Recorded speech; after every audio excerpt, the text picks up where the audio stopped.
Okay, so this is the first part of a two-part series, and we're going to walk through how humans discover the concept of scarcity, and this is a key concept in money. And this is a high-level overview of the last 1 million years of money, and we're going to focus on just the first million years of money, so the last million years. And we're also going to go over some new key terms.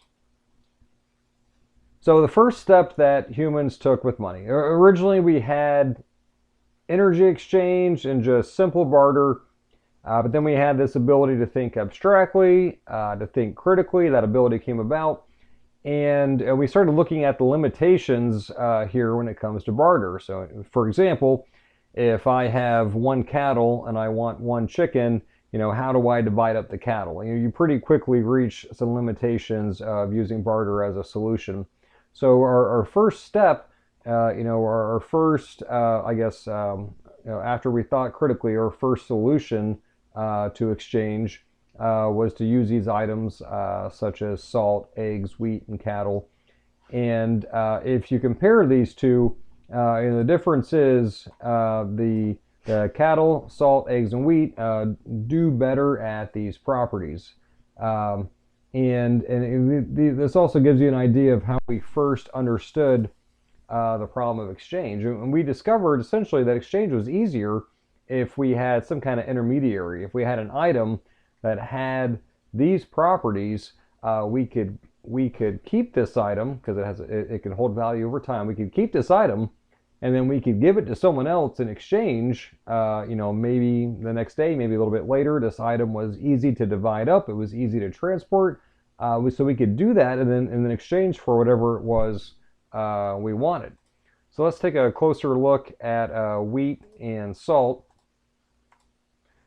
So the two key points of wheat and salt. One is they're going to last a long time, and this is a store of value, which means this item is going to keep its value over time. And then number two, these items they literally keep people alive. And because of this, across society, you could be sure that others are going to accept this as an item of exchange because it's also tied to their survival. And the same thing with salt. So salt was very important before refrigeration came to be. So if we look at this delicious looking fish right here, you could take salt, you could preserve this fish for quite a while. And then also salt on the shelf lasts a very long time. So salt is also tied to our survival. And again, you could be confident that people across the society are going to accept it. And now to define intrinsic value, let's start with tools. So when we started thinking about money and exchange, we also had these tools.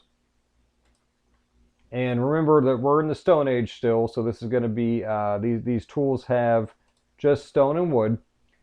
And tools have an intrinsic value. So what does that even mean? So this is very important. So this is what tools accomplish.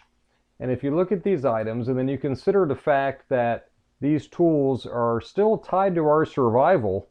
So if we're talking things like saving time, saving effort, I can use a tool that's durable, it's going to last a while. When this relates to your survival, this takes on a whole new level of importance. And here's how I like to look at it. So we have our base definition here of valuable. What is valuable? Well, we can eat something and survive. That is at the core of what value is. And when it comes to wheat and salt and barter, they're all directly linked to this.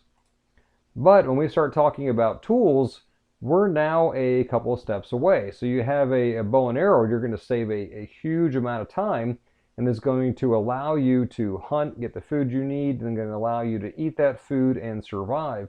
So you're a few steps away now, but it's still very valuable, and this is intrinsic value. And then there's one more piece to this. So to build a bow and arrow takes time and knowledge. You have to, when it comes to knowledge, you have to, someone has to invest the time to learn this knowledge and get it. And not everybody is going to start with the wherewithal to be able to do this. So you have this expertise, and then in addition to that, you need to find the raw materials, and sometimes these raw materials, like the arrowheads or the feathers, they can be hard to find. And then after you had the raw materials, you go to a skilled craftsman. Even this person could make 5 arrows, but maybe only one of them is going to be straight, and this is the straighter arrow. It's going to shoot more predictably straight, and so it's not just about time. It's about what the product is and how hard it is to come by, and this is the concept of scarcity. So humans discovered these concepts, and we have these concepts of scarcity and intrinsic value, and they're closely related, and they're largely intertwined. And we'll go to the left here. Start at the left here. Some of these raw materials are also hard to get. They're hard to find, and this is also known as scarce. And we're more steps away now from our base value of survival, but we're still linked to our survival. So these items have scarcity, and then they also have usefulness. And these items like arrowheads and the feathers and the twine to make the bow, they also have intrinsic value. And intrinsic value was another step that we took with money. And this was not necessarily a big step. So we have wheat and salt. These are, in the Stone Age, these are much more closely linked to our survival. They have a much higher value to us. But there were other items in the Stone Age that came to serve as money. And it's not just tools or the raw materials to make tools. There were also bowls, utensils, animal skins or furs for warmth, and these would also serve as money. And then some cultures went so far as to use items that were not tied to survival, items like the glass beads and the seashells, but they were used as money only because of their scarcity.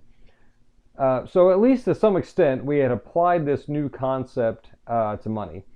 And there's a few points to take away from this. One, it's possible for a society to have more than one form of money, and you can have scarce items as money, even if they're not directly linked to your survival.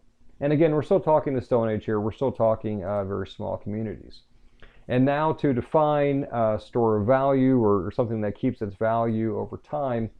And I think the best way to understand it is to just look at bad examples. So if you have an apple, that's not going to be a good store of value. It's not going to last that long. You can't preserve it. It's not going to keep value over a very long period of time. And then for an entirely different reason, assuming we're in the modern day now, a household key is not a good store of value because there's no predictability to how many household keys that there are. So if I have a key to my house, I can take it to Home Depot or Lowe's, and I can make 1,000 copies of it, and there's no predictability to the supply of this. So that makes something a bad store of value. So if you look at both of these nutritional items, then you look over here at these scarce items. These were they're not perfect, but they were good enough in terms of store of value over time, and then they accomplish the store of value over time in different ways. So in conclusion, after the last 1 million years, so we're now at the end of the Stone Age, which is about 5,000 years ago, nearly every civilization had wheat and salt as their dominant form of money for exchange. And then there were other staples too, like livestock and clothing. But these items had high intrinsic value because they were closely tied to our survival. And we also ended the Stone Age with an appreciation of scarce items that could also be of use to our survival. We ended the Stone Age with an appreciation of the concept of scarcity and intrinsic value.